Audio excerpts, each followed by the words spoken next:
আল্লাহ সূক্ষ্ম বিচারক। আল্লাহ কি বিচারক? আল্লাহ সূক্ষ্ম বিচারক। বাংলাদেশের শিল্পীরা গান গাইছে, বিচারপতি তোমার বিচার হবে হাসরে। আল্লাহ কয় হাসরে তো হবেই, দুনিয়াতে একটু দেখায় দেই যাতে করে মোমেনরা একটু তৃপ্তি পায় আমার বিচার কত ভয়ানক হবে। এমন বিচারপতি আমরা দেখলাম দুই দেশের মাঝখানের সীমান্ত এলাকায় কলা পাতের মধ্যে হুতি রয়েছে। কিসের মধ্যে হুতি রয়েছে? আপনারা আর কথা বুঝেননি? কোথায় শুয়ে আছে? তাও কোন জায়গায়? কেউ নেয় না, দাদারাও নেয় না, নিজের দেশও নেয় না। কথাটা বুঝাইলাম শুধু। বিচারপতি তোমার বিচার হবে হাসরে। আল্লাহ কয় হাসরে তো বিচার হবে, কিন্তু মোমেনদেরকে যখন আমি কোনো কিছু দেখাই, মোমেনদের কলিজার ভিতরে আত্মা তৃপ্তি আছে না? না। মুরদিআতিন আম্মা আরদাআত ওয়া তাদউ কুল্লু যাতি হামলিন হামলাহা ওয়া তারান নাসা সুকারা ওয়া মা হুম বিসুকারা ওয়ালাকিন্না আযাবাল্লাহি শাদীদ। সূরাতুল হজ। কোন সূরা? আল্লাহ রাব্বুল আলামিন বলছেন, ইয়া আইয়ুহান নাস, ও দুনিয়ার মানব জাতি, ইত্তাকু, ভয় করো, রব্বাকুম, তোমাদের প্রভুকে। এই আয়াতের প্রথম শিক্ষাটাই হলো কোরআন শুধু মুসলমানের জন্য, মুমিনের জন্য আল্লাহ নাযিল করেন নাই। কোরআন আল্লাহ নাযিল করছে সমস্ত মানুষের জন্য। কোরআন যদি সবাই মানে, কোরআনের আইন যদি চালু হয়, সমাজের সকল স্তরের ধর্ম বর্ণ নির্বিশেষে সবার জন্য কল্যাণ আছে না? শোনেন, কোরআন এমন একটি কিতাব, কোরআনের আইন যদি রাষ্ট্রে কায়েম হয়, মানুষের কোনো অভিযোগ থাকে না। রাসূলুল্লাহ সাল্লাল্লাহু আলাইহি ওয়াসাল্লাম মক্কা বিজয়ের পরে কোরআনের আইন দিয়া দেশ চালাইছেন। মক্কা ইহুদি ছিল, মুশরিক ছিল, কাফের ছিল, কিন্তু রাসূলুল্লাহর বিরুদ্ধে তারা কোনো অভিযোগ করতে পারেন নাই। একটাই কারণ, কোরআনের আইন থাকে যেখানে, ইনসাফ থাকে সেখানে। আর কোরআনের আইন যেখানে না থাকে, সাদাবাজি, লুটতরাজ আছে না? দেখেন, আমি আপনাদেরকে রাজনৈতিক উস্কানি দেওয়ার বক্তব্য আমি কখনোই দেই নাই, আপনারা জানেন, আমার এটা অভ্যাসে নাই। কিন্তু আমি আপনাদেরকে একটা কথা বলি, সেটা হলো আমাদের বাংলাদেশে একটা কথা আছে যে, যে ব্যক্তি পাপ করে না তার জমের কোনো ভয় নাই। কথা কি সত্য না মিথ্যা? আচ্ছা বলেন তো, চোরের মনে কি? আরো জোরে বলেন। পুলিশ। পুলিশ। আপনি একটা কাজ করেন না, আমি যদি সেই ব্যাপারে ওয়াজ করি, কথা বলি, এটাকে আপনার গায়ে লাগাবার কোনো দরকার আছে? আসতে কইছেন, আছে? নাই। বাংলাদেশের জনপ্রিয় একজন আলোচক, বক্তা, ডক্টর মিজানুর রহমান আজহারি, তিনি এক বক্তৃতায় বলেছেন যে একদল খাইছে, আরেক দল খাওয়ার জন্য বসে আছে। এই কথাটা গায়ে লাগানো একেবারেই অপ্রাসঙ্গিক, এবং এটা কখনোই জ্ঞানী মানুষের কাজ হতে পারে না। কেন পারে না শোনেন। কারণ আপনি যে অপরাধ করেন না, সেই অপরাধের ওয়াজ যদি ময়দানে চলে, এটা আপনার গায়ে লাগাবার কোনো দরকার আছে? নাই। আপনি মানেন চাই না মানেন, বাংলাদেশে বর্তমানেও সিএনজি স্টেশনে, বাস স্টেশনে, ফুটপাতের দোকানগুলোকে চাঁদাবাজি আছে নাকি নাই? নাই। তো এটা কি ফেরেশতারা করে? ইন্ডিয়ার লোকেরা করে? পাকিস্তান থেকে আসা লোকেরা করে? কারা করে? বাংলাদেশের লোক। বলেন কারা করে? তো আপনারা যারা রাজনীতি করেন, আপনি যেই দলেরই হন, চাঁদাবাজি বন্ধ হোক, এটা কি আমরা চাই? আর আসতে বলেন চাই? তো চাইলে আপনি তো এটাকে সমর্থন করবেন, চিৎকার দিয়ে উঠবেন যে বাংলাদেশে অতীতে আমরা যা দেখেছি চাঁদাবাজি, টেন্ডারবাজি, ভবিষ্যতে একটা চাঁদাবাজি বাংলাদেশে দেখতে চাই না। বরং উল্টা আপনি গায়ে লাগাইছেন ঠাকুর গড়ে কেড়ে। তো এটা কি বুদ্ধিমানের কাজ? আপনি মুছে তেল দিচ্ছেন, আপনি মনে করতেছেন যে বাংলাদেশে আলেম ওলামারা আগে যাবে চিৎকার দিছে, এখন আর দিবেন। আপনি ভুল জায়গায় পা দিছেন। কারণ শুধু বাংলাদেশ নয়, ব্রিটিশ থেকে নিয়ে আজকে পর্যন্ত এই দেশে আলেম ওলামারাই সবার আগে অন্যায়ের আগে চিৎকার করে প্রতিবাদ করেছেন। কারণ এই প্রতিবাদ কোন নেতা আমাদেরকে শিখায় নাই, এই প্রতিবাদ শিক্ষা দিয়েছেন মুহাম্মাদুর সাল্লাল্লাহু আলাইহি ওয়াসাল্লাম। আমার কলেজার ভাইয়েরা, কোরআন এমন এক কিতাব আল্লাহ নাযিল করলেন, এটা শুধু মুমিনের জন্য, মুসলমানের জন্য আল্লাহ নাযিল করেন নাই। আল্লাহ বলছেন ইয়া আইয়ুহান নাস, ও মানব জাতি, ও দুনিয়ার মানুষেরা, ইত্তাকু, ভয় করো, রব্বাকুম, তোমাদের প্রভুকে। তাহলে 2 নম্বর শিক্ষা হলো, একমাত্র মানুষের হৃদয়ের ভিতরে ভয় থাকবে কার? আল্লাহ ছাড়া কারো হৃদয়ে, কারো ভয় হৃদয়ে লালন করা যাবে না।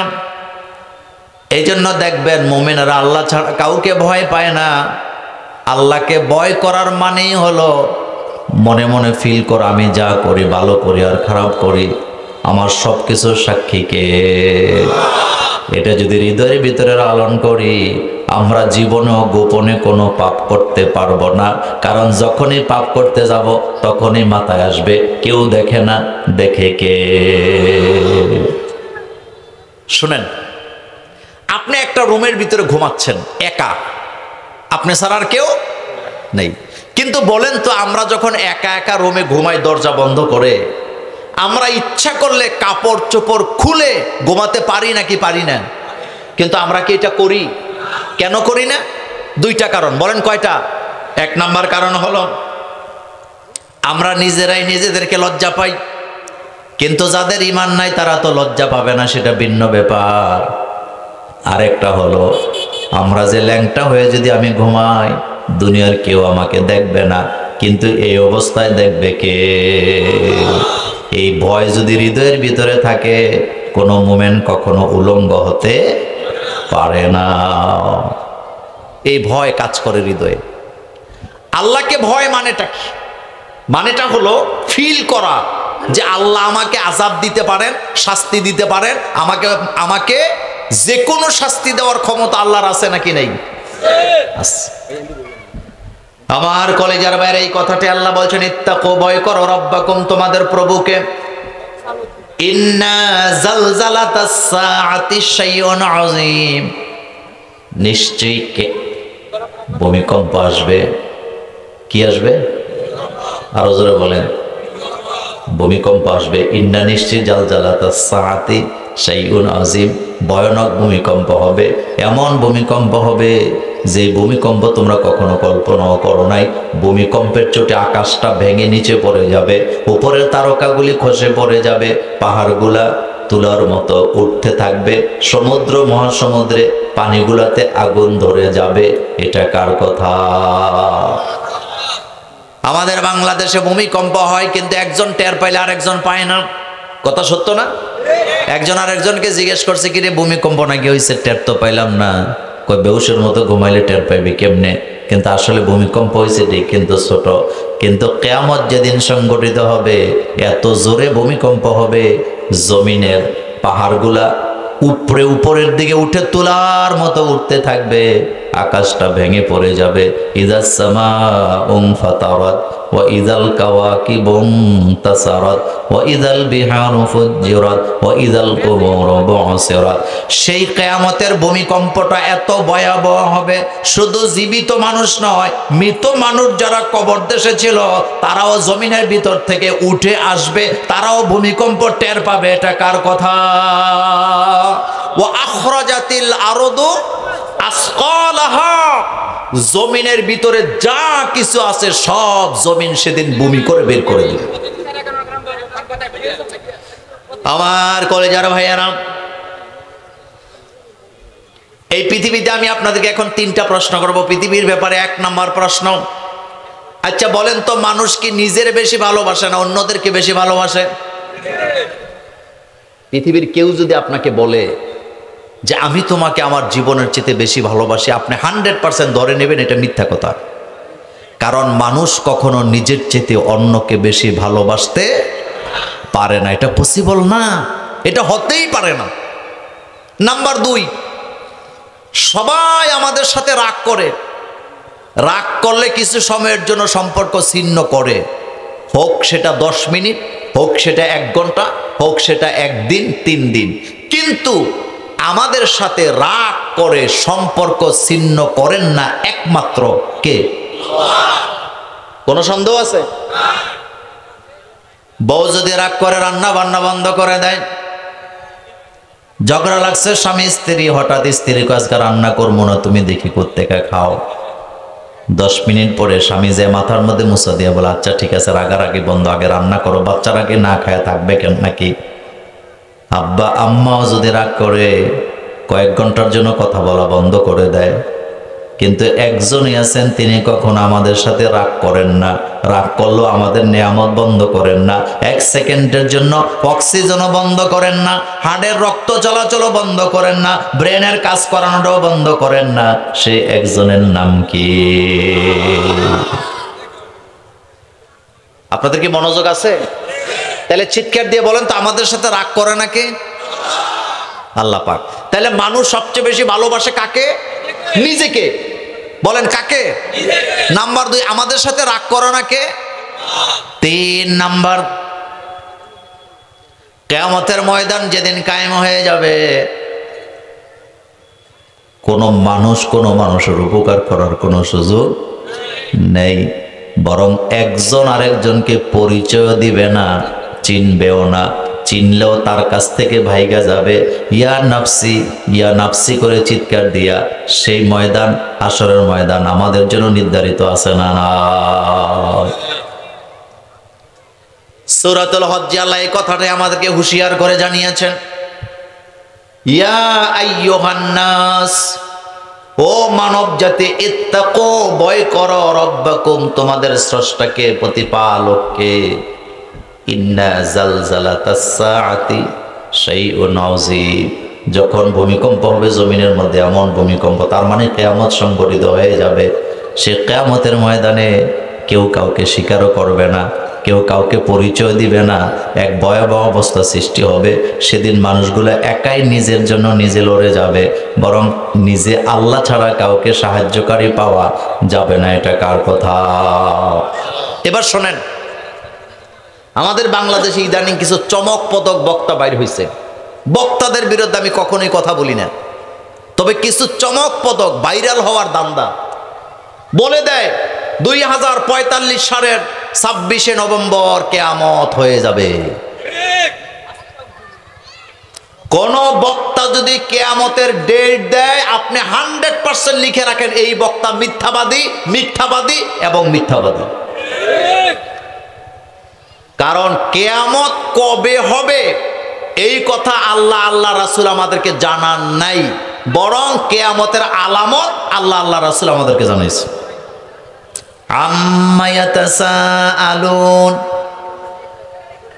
আনিন নাবাইল আযীম আল্লাযী হুম ফীহি মুখতালিফুন কাল্লা সায়ালামুন সুম্মা কাল্লা সায়ালামুন।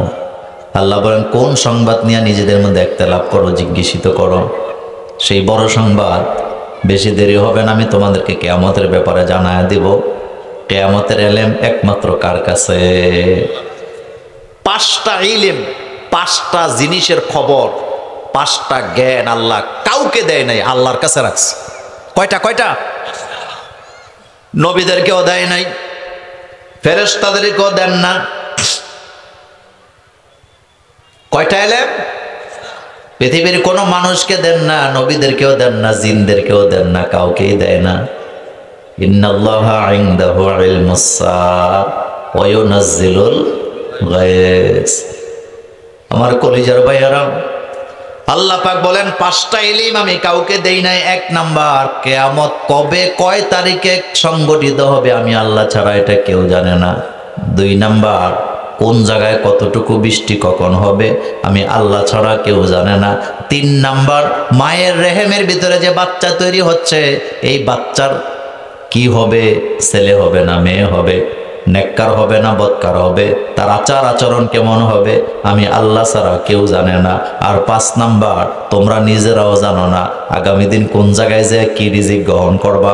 5 নাম্বারে, তোমার মৃত্যু কোন জায়গায় কবে হবে আমি আল্লাহ ছাড়া কেউ জানে না। এই 5 ইলম কার কাছে? কয়টা ইলম? 1 নাম্বার, কিয়ামতের তারিখ আল্লাহ ছাড়া কেউ জানে না। 2 নাম্বার, বৃষ্টি কখন কোথায় হবে আল্লাহ ছাড়া কেউ জানেন না। 3 নাম্বার, মায়ের রেহেমের ভিতরে যে বাচ্চা তৈরি হচ্ছেন আল্লাহ ছাড়া কেউ জানে না। 4 নাম্বার, রিজিক আমি আপনি আগামী দিন কোথায় যাব কি খাবো আল্লাহ ছাড়া কেউ জানে না। আর 5 নাম্বার, কোন জায়গায় কিভাবে আমাদের মৃত্যু হবে এটা জানেন কে? আল্লাহ পাক। তাহলে কিয়ামতের তারিখ আমরা জানি না, তবে কিয়ামতটা কিভাবে হবে এই কথাটা আমাদেরকে জানাইছেন কে? কেন জানাইছেন? তার কারণ হলো কিয়ামতের ভয়াবহ আযাব যতক্ষণ পর্যন্ত আমরা না জানি ততক্ষণ পর্যন্ত আমাদের সতর্ক হওয়ার সম্ভাবনা নেই। আপনাদের এই এলাকায় কারেন্টের বড় বড় খাম্বা আছে না নেই? 33,000 ভোল্টের খাম্বা দেখছেন? কথা কেন? এই এলাকায় 33,000 ভোল্টের খাম্বা আসেনি? এদিকে আছে কাছাকাছি, মানে জাতীয় লাইন এদিকে নাই। আচ্ছা, এরকমের খাম্বা তো দেখছেন আপনারা? আচ্ছা, যারা দেখছেন এটার মাঝামাঝি একটা ছোট্ট সাইনবোর্ড লেখা থাকে ডেঞ্জার, বিপজ্জনক চিহ্ন আছে না নাই? কথা বলে না যুবকেরা, আছে না নাই? এটা কেন দিছে? এটা দিছে এই কারণে, যদি তুমি এই গাছের মধ্যে চড়ো এই সাইনবোর্ডের উপরে যাওয়ার চেষ্টা করো না। যদি করো এই কারেন্ট এত শক্তিশালী তোমাকে টান দিয়ে নিয়ে যাবে। তার মানে কর্তৃপক্ষ আগেই তোমার সতর্ক করছে, খবরদার এই জায়গায় খেলাধুলা চলবে না। আল্লাহ পাক আমাদেরকে কিয়ামতের ব্যাপারে আগেই হুঁশিয়ার করে দিয়েছে, খবরদার বউয়ের ভালোবাসা, ছেলে মেয়ের ভালোবাসা, স্ত্রীর ভালোবাসা, স্বামীর ভালোবাসা, বন্ধু বান্ধবের ভালোবাসা কিয়ামতে কোনো কাজে লাগবে না। নিজের আমল দিয়া নিজেকে পার পাওয়া লাগবে। এটা কার কথা?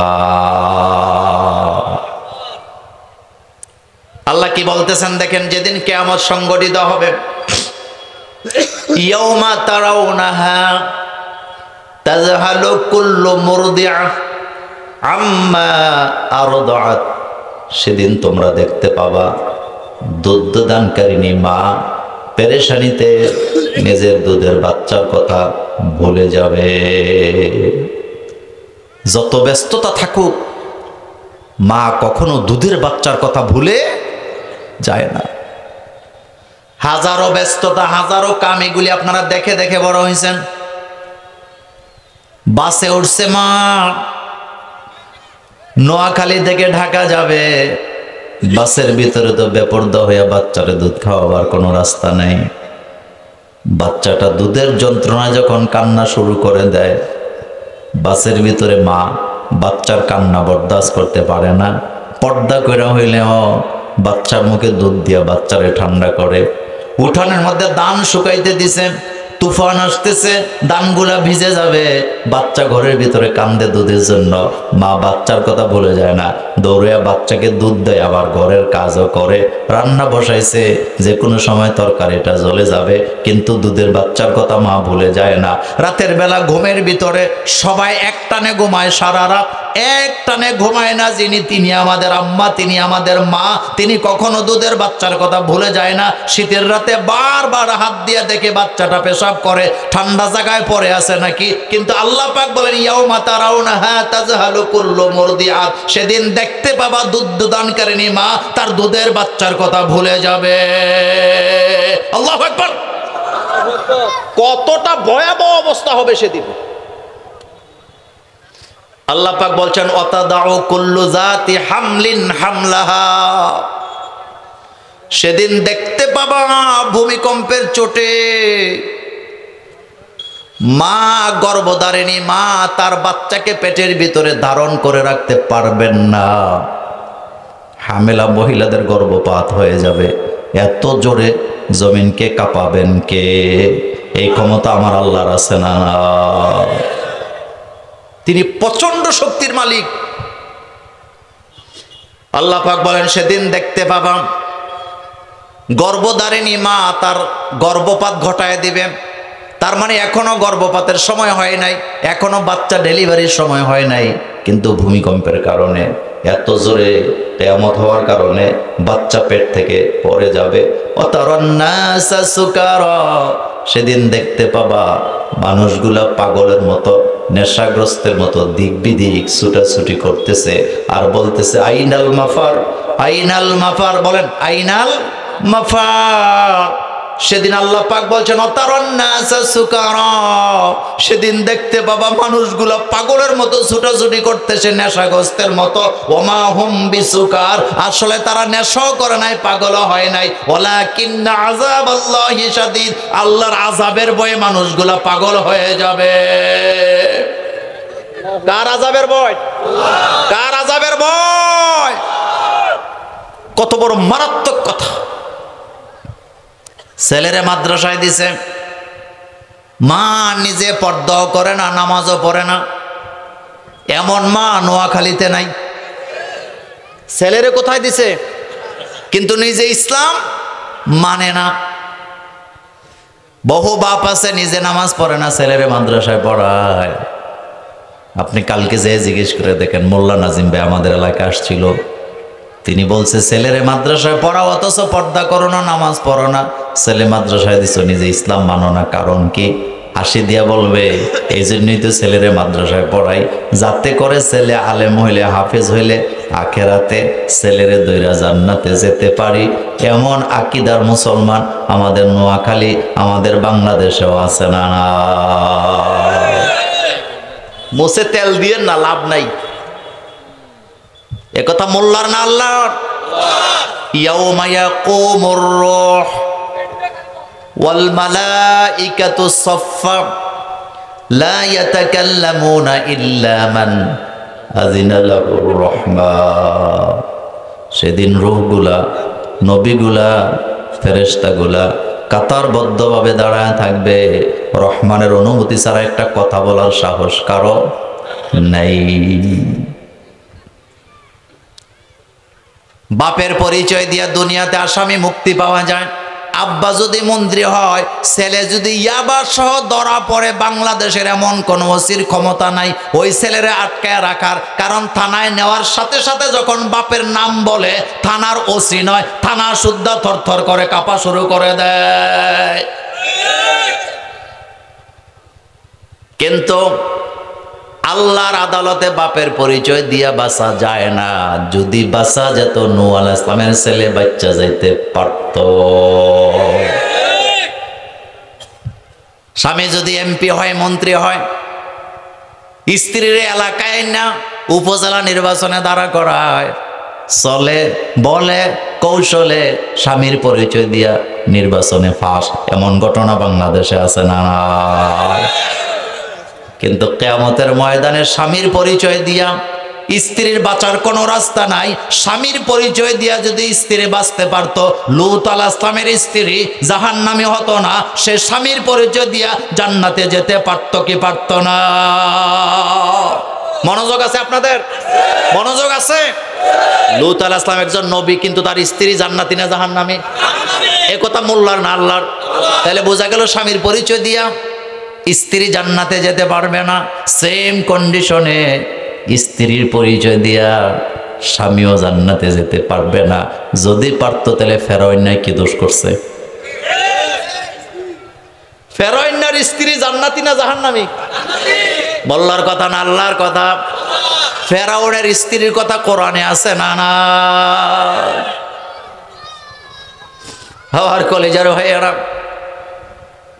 রাজনীতি করে বাপের পরিচয় দিয়া, রাজনীতি করে স্বামীর পরিচয় দিয়া, রাজনীতি করে মামুর পরিচয় দিয়া, চান্দাবাজি করে মামুর পরিচয় দিয়া, দাদা ভাইয়ের পরিচয় দিয়া, নেতার পরিচয় দিয়া এবার চান্দাবাজি এইভাবে দেশে এখনো আছে না? না, দুনিয়াতে বাঁচা যাবে কিন্তু আল্লাহর আদালত থেকে বাঁচা যাবে না। এই জন্য ইসলামের পথে আসেন, মজা পাবেন, দুনিয়াতেও পাবেন, আখেরাতেও পাবেন। আমার কলেজার ভাইয়েরা, কারো পরিচয় দিয়ে কেউ বাঁচতে পারবে না। বাতিজার পরিচয় দিয়া চাচা বাঁচতে পারবে না। বাতিজার পরিচয় দিয়া যদি জান্নাতে যাওয়ার সুযোগ থাকতো তাহলে আবু তালিব কি দোষ করছে? আবু তালিবের বাতিজা মুহাম্মদ সাল্লাল্লাহু আলাইহি ওয়াসাল্লাম কত পাওয়ারফুল নবী, কিন্তু চাচা জান্নাতি না জাহান্নামী। এই পয়েন্টে আমি কথাটা শেষ করলাম। তাহলে কিয়ামতের ময়দানে তো ভয়াবহ হবে, সেদিন একজন আরেকজনের পরিচয় দিয়ে বাঁচার কোনো রাস্তা নেই। রাসূলুল্লাহ সাল্লাল্লাহু আলাইহি ওয়াসাল্লামের উপরে আয়াত নাযিল হলো, নবীকে আল্লাহ জানাই দিলেন, হাবিব আপনি বলেন আমি জানি না কিয়ামতের ময়দানে আমার সাথে কেমন আচরণ আল্লাহ করবে, আমি এটাও জানি না তোমাদের সাথে কেমন আচরণ করবে। ফাতেমাকে ডেকে বললেন, ফাতেমারে নিজের মেয়ে হিসাবে কিয়ামতে আল্লাহর আদালত থেকে বাঁচার কোনো রাস্তা তোমার নাই। আলীকে বলেন, আলী মেয়ের বিশ্বনবীর মেয়ের জামাতা হিসাবে কিয়ামতে মুক্তির কোনো ফয়সালা নাই। হাসান হোসেনকে বললেন, নবীর নাতি হিসাবে কিয়ামতে বাঁচার কোনো রাস্তা নাই। নিজের আমলনামা ঠিক করার দরকার আছে না? না, এই কথাতে আল্লাহ পাক বলছেন, তারান্নাসা সুকারা, সেদিন দেখতে পাবা মানুষগুলো সুকার, পাগল হয়ে গেছে। সুকারের দুই অর্থ, একটা হলো নেশাগ্রস্ত, নেশা করে যখন ডুলাডুলি করে তখন দিক বিদিক ছুটাছুটি করে, কোনো হুঁশ থাকে না, বেহুশের মতো দৌড়ায়। আচ্ছা আপনারা কি পাগল দেখছেন? ল্যাংটা পাগল দেখছেন তো? আচ্ছা বলেন তো, ল্যাংটা পাগল কি সে জানে সে যে ল্যাংটা? জানে? কিয়ামতের ময়দানে সবাই পাগলামি অবস্থায় উঠবে। পাগল যেমন জানে না তার শরীরে কাপড় চোপড় নাই, যদি জানতো সে ল্যাংটা থাকতো না। সেম কিয়ামতের ময়দানে প্রত্যেকটা মানুষকে আল্লাহ ল্যাংটা অবস্থায় উঠাবে। কি অবস্থায়? মা আয়েশার হাদিস, আয়েশা বলেন, রাসূল গো, উলঙ্গ অবস্থায় মানুষগুলো উঠবে, আমাদের কি লজ্জা লাগবে না? রাসূল জবাব দিলেন, আয়েশা রে, নিজেরে ছাড়া কারো কথা মনে থাকবে না, পাশের মানুষটা বস্ত্র অবস্থায় আছে না বস্ত্রহীন অবস্থায় আছে, এটা চোখ দিয়ে তাকাবার চিন্তা করার ক্ষমতা কারো বিন্দু মাত্র থাকবে না। প্রত্যেকটা মানুষ সুকার অবস্থায় উঠবে। কার কথা? আমি বলতেছি, আপনি শুনতেছেন, কিন্তু বিষয়টা কি এত সহজ? কিয়ামতের মাঠ যতক্ষণ হাজির না হবে, কিয়ামতের ভয়াবহ অবস্থা ততক্ষণ আমরা ফিল করতে পারবো না। হ্যাঁ, এটা ফিল করবেন যদি কখনো নদীতে নৌকা ডুবা অবস্থায় পড়েন। নৌকা ডুবতে দেখছেন না আপনারা? নৌকা যখন ডুবে কোনো মানুষকে বাঁচাবার চেষ্টা করে না, বরং নিজের ছেলেরে পা দিয়ে পাড়া দিয়া ওইটার উপরে দাঁড়ায় নিজেরা বাঁচাইতে চায়। কথা কি ঠিক বললাম?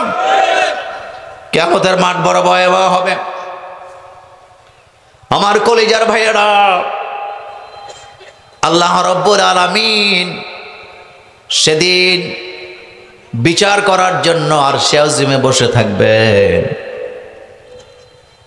এমন এক মাঠ, হাসরের মাঠ, যেই মাঠে মুসা আছে সেই মাঠে ফেরাউনও আছে, যেই মাঠে নমরুদ আছে সেই মাঠে ইব্রাহিম আলাইহিস সালামও আছে, যেই মাঠে রানী বিলকিস আছে সেই মাঠে হযরতে সুলাইমানও আছে। না না, আবু জেহেল যেই মাঠে, মুহাম্মদ সাল্লাল্লাহু আলাইহি ওয়াসাল্লাম সেই মাঠে। সবাইকে আল্লাহ নির্দিষ্ট করে জিজ্ঞেস করবেন, লিমানিল মুলকুল ইয়াউম, আজকে রাজত্ব কার? বলেন রাজত্ব কার? হয় নাই, ভুল উত্তর দিয়েছেন। আল্লাহ প্রশ্ন করবেন, লিমানিল মুলকুল ইয়াউম, আবার বলি, এবার বলেন রাজত্ব কার?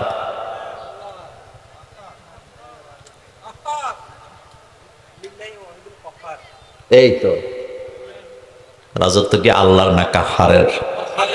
দুনিয়াতে রাজত্ব কার? আল্লাহ। বলেন কার? তিনি রহমান, তিনি রাহিম। কিন্তু কিয়ামতের ময়দানে আল্লাহ, এখানে অনেক আলেম আছেন, কিয়ামতের ময়দান আল্লাহ নিজেকে রহমান রাহিম বলে পরিচয় দেয় নাই। আল্লাহ বলছেন লিল্লাহিল ওয়াহিদিল কাহ্হার। আজকে রাজত্ব কার? কাহ্হার, যিনি রূঢ়, যিনি এখন রাগান্বিত হয়ে বসে আছেন। কতটা রেগে আছে, নবীরা পর্যন্ত আল্লাহর সামনে কথা বলার সাহস পাবে না, এতটা রাগান্বিত তিনি। সুবহানাল্লাহ পড়ো মিয়া। এতটা রাগান্বিত, নবীরা পর্যন্ত স্টপ হয়ে যাবে। নবীরা মাসুম, কোনো সন্দেহ আছে? নবীরা যে মাসুম, কোনো সন্দেহ আছে?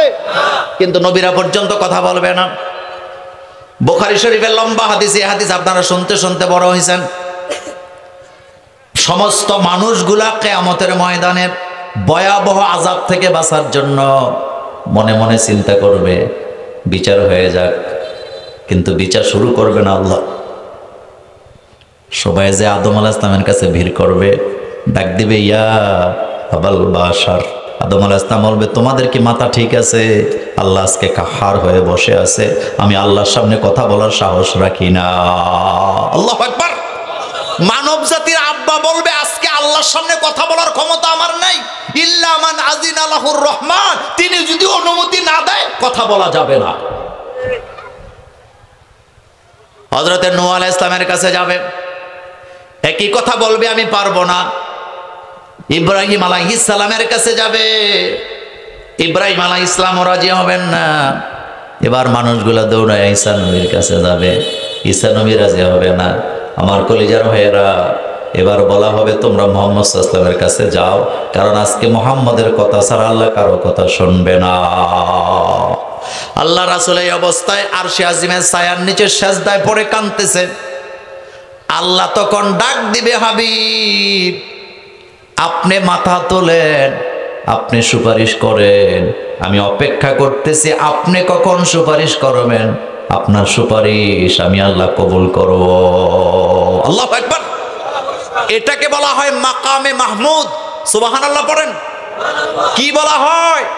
ওয়ামিনাল লাইলি ফাতাহাজ্জাদ বিহি নাফিলাতাল লাকা আসা আইয়াবআসাকা রাব্বুকা মাকামাম মাহমুদা।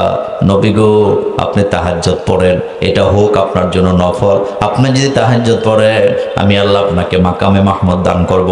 ইবনে কাসির বলেন, ইবনে কাসির প্রণেতা বলেন, এখানে মাকামে মাহমুদ মানে হলো কিয়ামতের ময়দানে আল্লাহ রাসূলকে আল্লাহ এত সম্মানিত করবেন, এত সম্মানিত করবেন, আল্লাহ রাসূল জান্নাতের দরজায় যাবে না যতক্ষণ জান্নাতের দরজা খোলা হবে না ততক্ষণ। আল্লাহু আকবার। রাসূল সাল্লাল্লাহু আলাইহি ওয়াসাল্লাম জান্নাতের দরজায় যে কড়া নাড়া দিবে এইভাবে করে। জান্নাতের দরজা বন্ধ করা আছে, ফেরেশতারা পাহারা দিচ্ছে। হাজার হাজার বছর ধরে ফেরেশতা দাঁড়ায় আছে গেটের সামনে, দরজা লাগানো। রাসূলুল্লাহ কড়া নাড়বে, ভিতর থেকে জিজ্ঞেস করবে মান আনতা। আল্লাহ রাসূল পরিচয় দিলে দরজাটা খুলে দিয়ে বলবে হাজার বছর ধরে অপেক্ষা করছিলাম রাসূল, আপনি যদি না আসতেন তাহলে জীবনও দরজাটা খুলে দিতাম না। জান্নাত রাসূলুল্লাহকে দিয়ে উদ্বোধন করবেন কে? আমার কলেজার ভাইয়েরা, রাসূলুল্লাহ সুপারিশ করবে, আল্লাহ সুপারিশ শুনবে। সেই নবীর উম্মত হওয়ার পরেও সমানে দাড়ি কামায়া কামায়া কামায়া কামায়া নিজের আশেকে রাসূল দাবি করতেছি, এমন যুবক বাংলাদেশে না। একটা প্রশ্নের জবাব চাই, 20 বছর বয়সে দাড়ি রাখা আর 70 বছর বয়সে দাড়ি রাখা দুইটা কি এক জিনিস? দুইটা কি এক? 70 বছর বয়সে দাড়ি রাখছে দুই কারণে। এক নাম্বার কারণ হলো এখন গাল বটে গেছে, এটার আগের মতো ব্লেড দিয়ে খুর দিয়ে কামানো যায় না, অসুবিধা হয়, এই জন্য মেশিন লাগায় লাগায় একটু বড় রাখছে। আরেকটা হলো এই বয়সে দাড়ি গালে না থাকলে লোকেরা বলবে কি? কথা কি ঠিক বললাম? কিন্তু 20 বছর বয়সে যেটা দাড়ি রাখছে, 20 বছর বয়সে যেটা গালের মধ্যে দাড়ি রাখছে, আমি মোল্লা নাজিম চ্যালেঞ্জ করে দিয়ে গেলাম, এটা কামানের জন্য দেখানোর জন্য রাখে নাই, হৃদয়ের ভিতরে রাসূলুল্লাহর ভালোবাসা আছে না? না।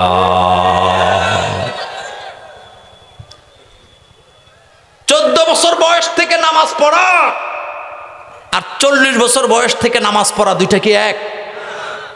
40 বছর বয়সে নামাজ ধরছে কেন? কারণ হাঁটুতে কাজ করে না, বুঝে গেছে সময় আর বেশি দিন। কিন্তু 20 বছর বয়সে যেই যুবক নামাজ ধরছে, বুঝতে হবে আল্লাহর ভয়েতে নামাজ ধরেছে। এই জন্য যৌবনে যারা আল্লাহকে ভালোবাসে, আল্লাহর গোলামি করে, তাদের জন্য আরশে আজিমের ছায়ার নিচে জায়গা আছে না নাই? সে আরশের নিচে রাসূলুল্লাহ সাল্লাল্লাহু আলাইহি ওয়াসাল্লাম সাজদা দিয়ে পড়ে থাকবে। আল্লাহ বলবেন, হাবিব আজকে কান্দেন না, আপনি মাথা উঠান, আপনাকে সুপারিশ করার অনুমতি দিলাম। তাহলে বোঝা গেল রাসূলুল্লাহ সুপারিশ কবুল করবেন কে? কিয়ামত বড় ভয়াবহ। আমলনামা হাতে দেওয়া হবে, কারো হাতে ডান হাতে আমলনামা, কারো বাম হাতে। সূরা ওয়াকিয়াটা মাঝে মাঝে পড়বেন। ডান হাতে যাদের আমলনামা দেওয়া হবে, সামনে থেকে দেওয়া হবে। বাম হাতে যাদের আমলনামা দেওয়া হবে, কলিজা ছিদ্র করে বাম হাতটা ঢুকাইয়া পেছন থেকে আমলনামা হাতে ধরাইয়া দেওয়া হবে। গাঁটটাকে ভেঙে দেওয়া হবে পেছনের দিকে দেখার জন্য। আমলনামার দিকে তাকায় দেখবে পৃথিবীতে যত অপরাধে জড়িত ছিল সমস্ত অপরাধ হুবহু রেকর্ড করে রেখে দিয়েছেন কে? আমলনামাটা হাতে পায়ে বলবে, মা লিহাজাল কিতাব। মায়ে মাসুল প্রশ্নবোধক, মা লিহাজাল কিতাব, এটা কি আশ্চর্য কিতাব। লা ইউগাদিরু সাগীরাতান ওয়ালা কাবীরাতান ইল্লা আহসাহা। আমার জীবনের সমস্ত অপরাধগুলা লিপিবদ্ধ করা আছে না নাই? ও কলিজার যুবকেরা, কিশোর গ্যাংয়ের সাথে বন্ধুত্ব করিস না। যেই যুবক মোবাইলে, হোয়াটসঅ্যাপে, মেসেঞ্জারে খারাপ জিনিস পাঠায় তোরে যৌন শিরশিরি দেয়, তার সাথে বন্ধুত্ব রাখিস না। যেই যুবক তোরে বিড়ি খাওয়ার তালিম দেয়, সিগারেট খাওয়ার তালিম দেয়, তাস খেলার তালিম দেয়, লুডু খেলার তালিম দেয়, ওই যুবকের সাথে বন্ধুত্ব রাখিস না। বন্ধুত্ব করবি তার সাথে কোরআনের দাওয়াত যারা দেয়, ইসলামী আন্দোলনের কথা যারা বলে, তাদের সাথে বন্ধুত্বের দরকার আছে না? না। বন্ধু হবে আখেরাতের জন্য, বন্ধু হবে। কবি কি সুন্দর করে বলছেন, এস দুনিয়া কি দুস্তি মিসলে কাগজ ফুল কি, এস দুনিয়া কি দুস্তি মিসলে কাগজ ফুল কি, দেখনে মে খুশনুমা হয় বো মগর কুছ ভি নেহি। এই দুনিয়ার দুস্তি, ভালোবাসা হলো কাগজের ফুলের মতো, দেখতেই সুন্দর লাগে কিন্তু কোনো গ্রান আসেনি, বরং উল্টা দুর্গন্ধ আছে না নাই? আমাদের জীবনে বোধহয় কোনো পাপ নাই, কথা বলেন।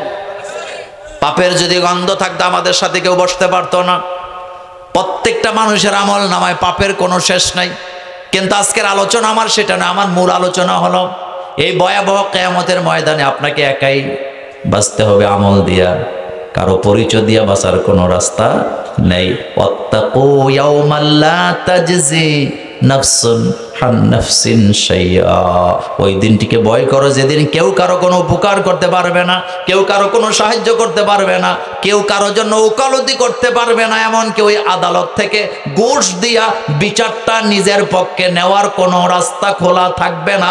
সেদিন বিচারকের নাম কি? বিচারপতিরাও সেখানে আসামি, বিচারপতিরাও, কথা বলেন, বিচারপতিরাও। আল্লাহ সূক্ষ্ম বিচারক। আল্লাহ কি বিচারক? আল্লাহ সূক্ষ্ম বিচারক। বাংলাদেশের শিল্পীরা গান গাইছে, বিচারপতি তোমার বিচার হবে হাসরে। আল্লাহ কয় হাসরে তো হবেই, দুনিয়াতে একটু দেখায় দেই যাতে করে মোমেনরা একটু তৃপ্তি পায় আমার বিচার কত ভয়ানক হবে। এমন বিচারপতি আমরা দেখলাম দুই দেশের মাঝখানের সীমান্ত এলাকায় কলা পাতের মধ্যে হুতি রয়েছে। কিসের মধ্যে হুতি রয়েছে? আপনারা আর কথা বুঝেননি। কোথায় শুয়ে আছে? তাও কোন জায়গায়? কেউ নেয় না, দাদারাও নেয় না, নিজের দেশও নেয় না। কথাটা বুঝাইলাম শুধু। বিচারপতি তোমার বিচার হবে হাসরে, আল্লাহ কয় হাসরে তো বিচার হবে, কিন্তু মোমেনদেরকে যখন আমি কোনো কিছু দেখাই, মোমেনদের কলিজার ভিতরে আত্মা তৃপ্তি আছে না? না, কি তৃপ্তি? আচ্ছা বলেন তো, আল্লাহ যে মৃত্যুকে জীবিত করবেন এটা বোধহয় ইব্রাহিম আলাইহিস সালাম বিশ্বাস করে না? নাউজুবিল্লাহি মিন জালিক, করে না? কিন্তু তিনি তো নবী, তিনি বলতেছে রব্বি, আয় আমার রব, আরিনি, তুমি আমারে দেখাও কাইফা তুহিল মাউতা, তুমি কিভাবে মৃত্যুকে জীবিত করবা। খলিলুল্লাহ তিনি আল্লাহকে খুশি করার জন্য নিজের ছেলেরে জবাই করেন, আল্লাহকে খুশি করার জন্য আগুনে জাপ দেয়। সেই নবী আল্লাহকে বলতেছে রব্বি, আয় আমার রব, আরিনি, আমারে দেখাও কাইফা তুহিল মাউতা, কিভাবে তুমি মৃত্যুকে জীবিত করবা। আল্লাহ কয় আওয়ালাম তুমিন, তুমি কি বিশ্বাস করো না? বলতে দেরি চিৎকার দিয়ে বলতেছে কলা বালা, আমি অবশ্যই বিশ্বাস করি। আরবিতে নাম মানে কি? হ্যাঁ, নাম মানে তো, বালা মানে কি? অবশ্যই। ইব্রাহিম আলাইহিস সালাম বলতে পারতেন নাম, আমি বিশ্বাস করি, হ্যাঁ করি না, তিনি বললেন বালা, আমি অবশ্যই বিশ্বাস করি। কিন্তু লিয়াতমাইন্না কালবি, তুমি যদি আমারে দেখাও আমার আত্মাটা শান্তি পায়। কি পায়? কত তাহাজ্জুদের নামাজে কাঁদছি, আপনারা কত কান্না করছেন, কত রোজা রাখছেন, আহারে কোরআনের পাখির উপরে কত জুলুম হইতেছে। আল্লাহকে অপেক্ষা কর, যত কান্নাকাটি করছ আখেরাতে তো দেখবি বিচার, কিন্তু দুনিয়াতে একটু দেখায় দেয়। সেজন্য দুনিয়ার দুই দেশের মাঝখানে নিয়া এমন জায়গায় শোয়াইছে, এখন যখন মুমিনেরা দেখছে হৃদয়ের ভিতরে আত্মা তৃপ্তি আছে না? না, তাহলে বোঝা গেল কোনো কিছু দেখলে আত্মা তৃপ্তি বাড়ে না কমে? ঈমান মজবুত হয় না দুর্বল হয়? আমার কলিজার ভাইয়ারা, আল্লাহ পাক বলেন সেদিনটাকে ভয় করো, ওকালতি কইরা কেউ বাঁচায় দিতে পারবে না। ঘুষ দিয়া বিচার নিজের পক্ষে নেওয়া যাবে না। বাংলাদেশে বোধহয় ঘুষ নাই, আরো জোরে বলেন ঘুষ বোধহয় নাই। আহারে আহারে, ঘুষ পায় না যারা, কামে মজা পায় না। শোনেন, কিছু কিছু চরিত্র আছে এত সহজে বদলায় না, এটা বড় ভয়ানক। যারা গোশ খায় অভ্যাস, তাদেরকে আপনি সহজে গোশ থেকে বিতাড়িত করতে পারবেন না। আচ্ছা বলেন তো, আপনার বাড়ির ছাদের উপরে একটা পানির ট্যাঙ্কি আছে, তো ট্যাঙ্কির মধ্যে ইঁদুর পড়ে মরে পচে গেছে, নিচে যখন ট্যাপ ছাড়তেছেন দুর্গন্ধ আসতেছে। আচ্ছা বলেন তো, ট্যাপটাকে সাবান দিয়ে ধৌত করা দরকার না টাঙ্কি আগে পরিষ্কার করা দরকার? বাংলাদেশে একটা কথা খুব চলতেছে, কয় দেশ সংস্কার করব। এই কথার বিরুদ্ধে আমার কোনো অভিযোগও নাই, আমিও চাই দেশ সংস্কার হোক। তবে আপনাদের কাছে জানতে চাই, রাসূলুল্লাহ দেশ সংস্কার করছে আগে না মানুষ সংস্কার করছে আগে?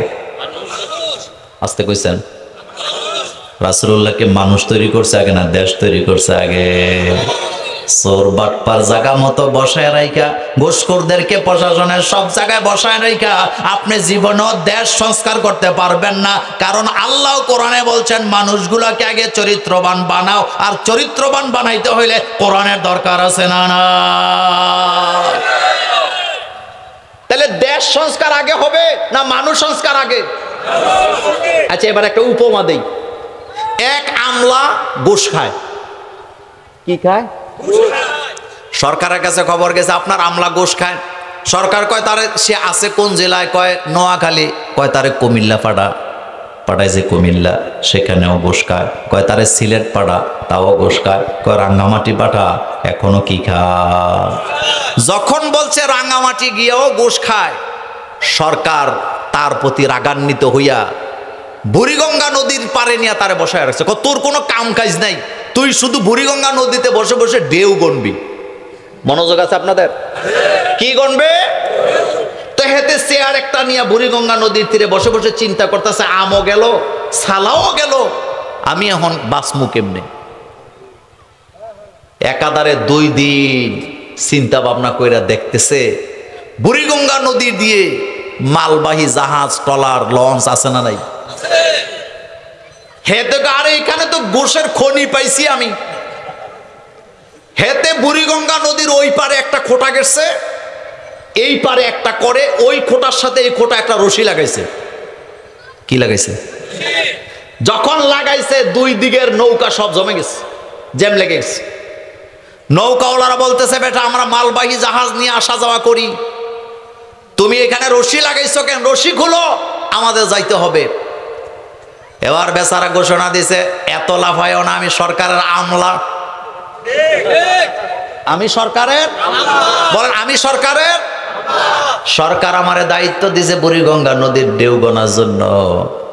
তোরা নৌকা নিয়ে আইলে গেলে আমার ঢেউ গুনতে সমস্যা হয়, জাগা মতো বয়ে থাক, আমি সরকারের দায়িত্ব পালন করতেছি। এখন যেই নৌকাওয়ালারা 500 দেয় 200 দেয়, ওই নৌকা সারি দেয়,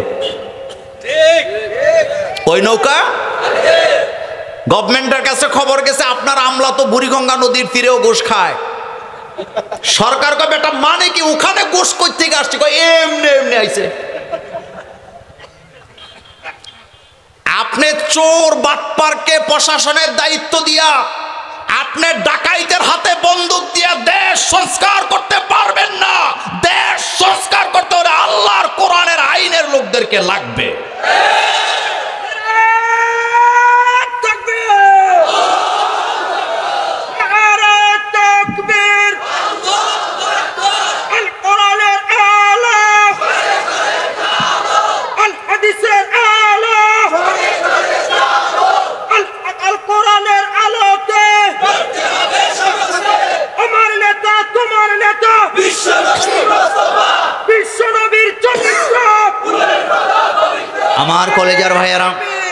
আমার কলেজার ভাইয়েরা এবার খেয়াল করেন, বাংলাদেশের সবচেয়ে জনপ্রিয় বক্তার নাম কি?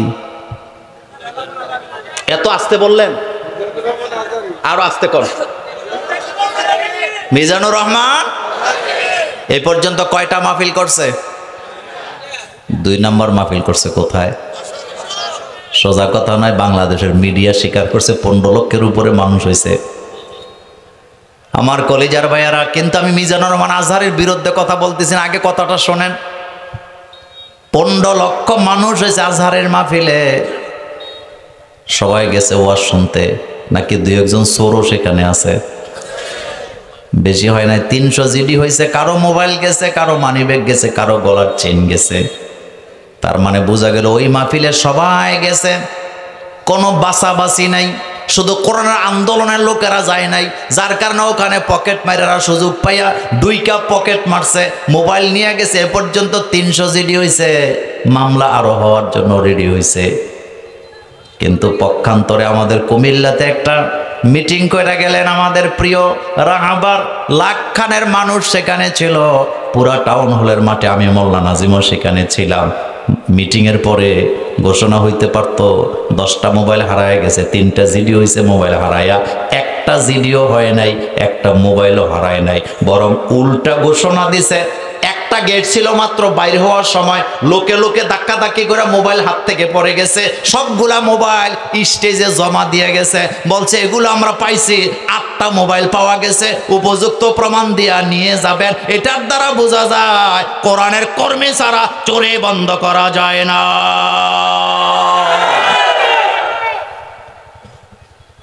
কুষ্টিয়াতে লক্ষ লক্ষ জনতার জনসভা, একটা জিডিও হয় নাই।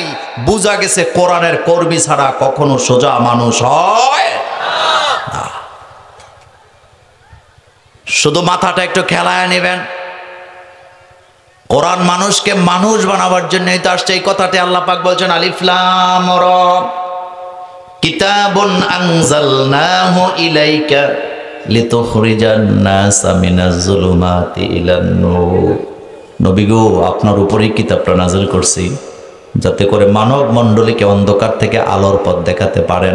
বোঝা গেছে কোরআন ছাড়া মানুষ কখনো আলোর পথ খুঁজে পাবে না। যত রকমের আইন আছে সব চলুক, আমি এগুলা নিয়ে আমার আপত্তি নাই, কিন্তু আল্লাহর জমিনে আল্লাহর আইনের একটা সুযোগের দরকার আছে না নাই? আসতে কইছেন, আছে না নাই? শেষ কথা বলি, আপনার ছেলে মেয়ে 6টা, সারা জীবন আপনি টেনশনে আছেন, আহারে ছেলেগুলা যদি বিয়া করাইয়া ভালো চাকরি বাকরি করাই দিয়ে যেতে পারি, মেয়েগুলা যদি ভালো বিয়া দিয়ে যেতে পারি, আমি মল্ল আমার হাড্ডি গুড্ডি সব মাটির সাথে মিশে যাবে, আমার কোনো কষ্ট নাই। এই আক্ষেপ প্রত্যেকটা মানুষের হৃদয়ে আছে না? না। ছেলে মেয়ে নিয়ে একটাই টেনশন, আমি যদি আমার ছেলে মেয়েগুলাকে লেখাপড়া করাইয়া মেয়েগুলা যাতে ভালো বিয়া দিয়া দিতে পারি, ছেলেগুলা যেন ভালো বিয়া করা একটা প্রতিষ্ঠিত জায়গায় রাইখাই যেতে পারি, এটাকে লোকেরা সফলতা মনে করে আফসোস করে। তো সারা জীবন ছেলে মেয়েকে প্রতিষ্ঠিত করার জন্য আফসোস করলেন, এবার আল্লাহর জমিনে আল্লাহর কোরআনের আইন প্রতিষ্ঠা করার জন্য আফসোস করার দরকার আছে না নয়? চিল্লায় বলো, আছে না নয়? আগামীর বাংলাদেশ আল্লাহর কোরআনের আইনের বাংলাদেশ দেখতে চাই। রাজি আছেন মুসলমান? দুই হাত উঁচু করে আমার আল্লাহকে দেখায় দাও।